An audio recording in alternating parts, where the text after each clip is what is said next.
You know, we live in times of great leadership crisis. You can see it in our nation, you can see it all over the world.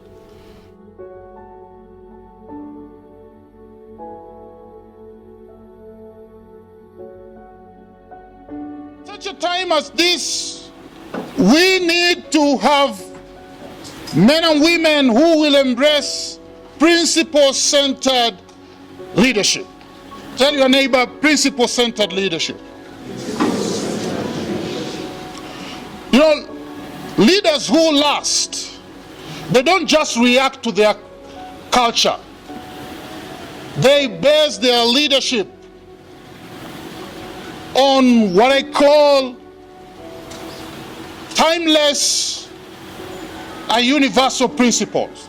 They remain relevant because they marry cultural context with timeless truths. And in such a time as this, we need people that can be able to marry cultural context with timeless truths and be able to apply that so that they can impact the world, they can impact society, and we can move on to the next level as a people.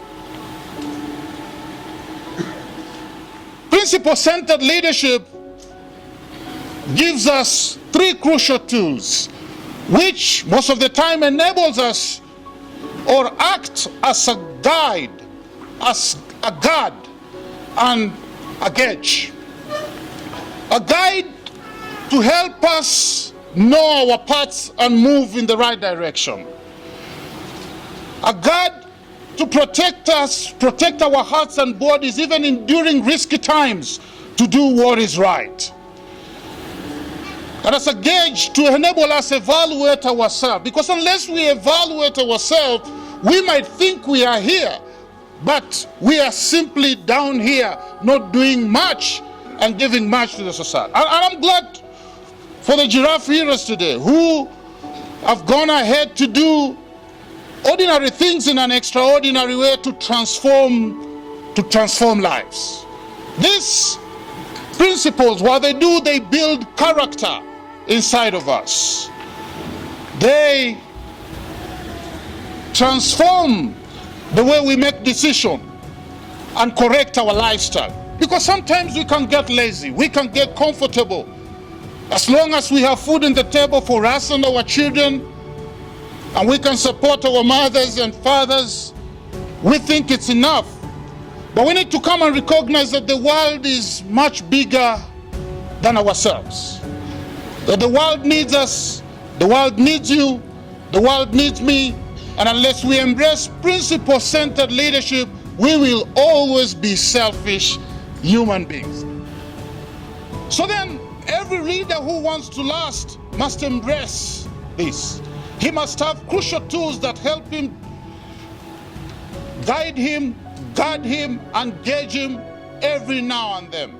So only during such times that you will find yourself moving into the mountaintop of success and significance and change the way you think. Because leaders think differently. Leaders don't think just like anybody else. One, they think big. Leaders think big. They have a vision that is bigger than themselves. Because look, if your vision is your size, then you don't need us to come and help you. If your vision is your size, then you can do it yourself. You can pull it yourself. But when your vision is bigger than yourself, then you need other people. You need other people to help people. We are here because the vision of Giraffe Heroes Award Committee and organization, people came to that place of realizing that actually this vision is bigger.